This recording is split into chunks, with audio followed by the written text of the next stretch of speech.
And despite tariff concerns, toy sales have jumped significantly this year. That is from all of the National Retail Federation numbers. And with people shopping for the holidays earlier this year, there are just some renewed warnings about those button batteries. And joining us this morning is Dr. Jamie Kondis, a WashU pediatric ER doctor.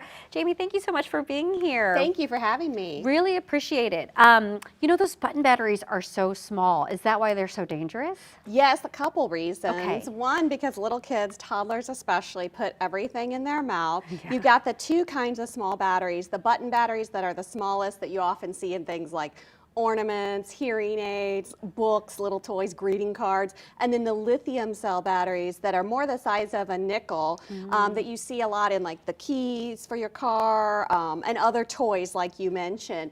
And both of those, when swallowed, especially the lithium ones because they're a little larger, can get lodged in the esophagus and within minutes start to cause a chemical reaction that can actually burn a hole through the esophagus, and that can actually be fatal. So it cannot be stressed. It is an emergency if your child swallows one of those batteries. And little kids too will put things up their nose and they can burn the inside of the nose too, those really tiny button batteries. Oh my goodness. So how frequently does this happen? How much do you see it? We actually see it quite a lot in the wow. emergency department. There's thousands of cases in the country every year. It's more common than you would think because a lot of people just don't pay attention to where their batteries are, or they don't dispose of them correctly. And the thing I think a lot of people don't know is even after the battery dies, you know, and can't work anymore, it still has those chemicals, enough of them present, that they can still cause that reaction if swallowed.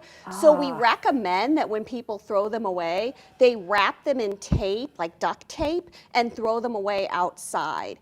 And we really recommend that people store them someplace, you know, high up or locked away so kids can't get to those batteries. Oh my gosh.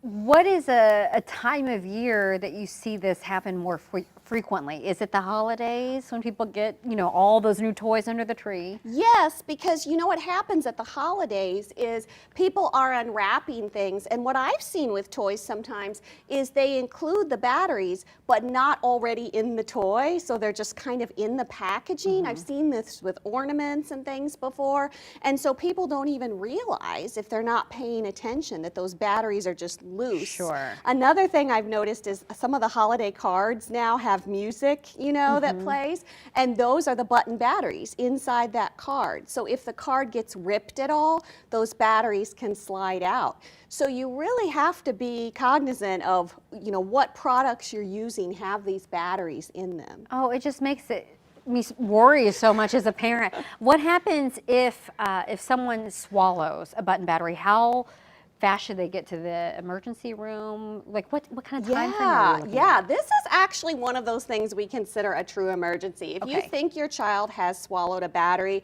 don't wait. Either call 911 or if it's quicker, get them to the ER yourself, because we want you to tell us if you think your child has swallowed a battery, because we're going to get some imaging right away to see if we see it there in the esophagus. If it's a case where it's already moved through their system and we can see it in the stomach or further on down, it's not as much of an emergency, but we're going to have to get that imaging to see. Okay. There is something you can do. Now, I want to emphasize, don't delay calling 911, but if you've called 911 and you're waiting for a few minutes, if you give your child some honey, if they're over a year old, because we don't recommend honey for infants, and they're not choking, you can give your child 2 teaspoons of honey, and you can repeat this as many times as you need to.